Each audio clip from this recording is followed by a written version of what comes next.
Assalamu alaikum wa rahmatullahi wa barakatuh. Également parmi les livres que je souhaitais vous présenter, c'est le livre de la science du Cheikh Al-Uthaymin. Donc ce livre-là est extrêmement important et malheureusement beaucoup passent à côté pensant que c'est un livre qui parle uniquement de la science, qui s'adresse aux étudiants et qui va définir l'importance d'apprendre la science, la méthodologie pour y arriver, etc.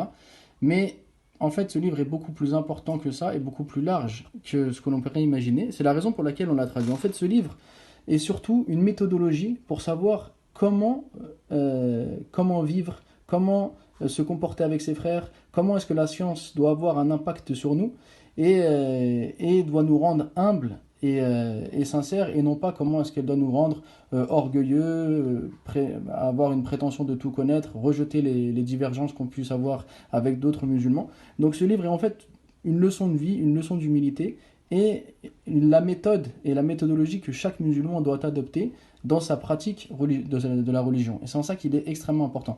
Donc effectivement, l'auteur va nous définir la science, les différents types de sciences, l'importance d'apprendre la science, le mérite de la science, mais surtout, il va nous apprendre à être humble, à accepter la divergence. Car beaucoup, dans leur apprentissage, lorsqu'ils commencent, ils pensent qu'ils ont tout compris, que la religion est forcément telle que eux l'imaginent, et ils refusent la divergence. Ils essayent d'imposer leur avis aux autres, se mettent à calomnier, à critiquer les gens qui ont des avis différents. Et le shir explique justement que ça, c'est une manière de faire qui est contraire à la science. La science doit au contraire nous apporter une largesse d'esprit, nous permettre de reconnaître à l'autre une part de vérité, quand bien même on n'aurait pas eu la même conclusion. Et il explique aussi que le fait qu'on diverge avec quelqu'un dans un sujet, c'est en fait, certes, une divergence sur le sujet en elle-même, mais une union sur le fait qu'on cherche tous les deux la vérité à travers ses preuves. Et quand bien même on est arrivé à des conclusions différentes, c'est pas une raison pour se diviser, s'opposer, se critiquer, se calomnier, comme on peut le voir aujourd'hui.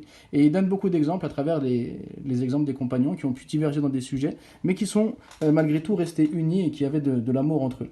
Et à travers ce livre, on comprend en fait que la personne, lorsqu'elle commence le cheminement, elle pense que la religion, c'est tel qu'il l'a compris. Puis au fur et à mesure qu'on avance, on finit par se dire ah ben en fait non, dans ce sujet-là, il y a une divergence.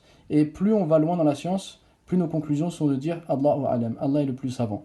Donc ce livre-là, c'est vraiment un livre impératif à lire pour toute personne qui veut cheminer vers Allah, qui veut comprendre convenablement sa religion, qui veut savoir comment apprendre la religion, comment la mettre en application et comment se comporter avec ses frères dans la divergence, comment se comporter avec ses frères pour s'unir et ne pas avoir de la jalousie, ne pas tomber dans la calomnie.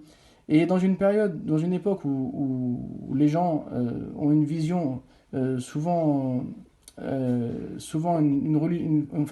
une période où les gens ont une vision erronée souvent de certains sujets religieux et pensent être les seuls à posséder la vérité, à être les seuls à être sauvés, et que tout le monde est dans l'égarement à part eux parce qu'ils ont compris les choses de telle ou telle manière, bah finalement ce livre-là est une véritable guérison de ces maladies pour que la personne puisse apprendre la religion, la mettre en application, défendre cette religion tout en restant uni avec ses frères, plein d'amour envers eux et ne tombant pas dans les pièges du fanatisme, du sectarisme, comme malheureusement on le voit de nos jours. Wallahu musta'an. Assalamu alaikum wa rahmatullahi wa barakatuh.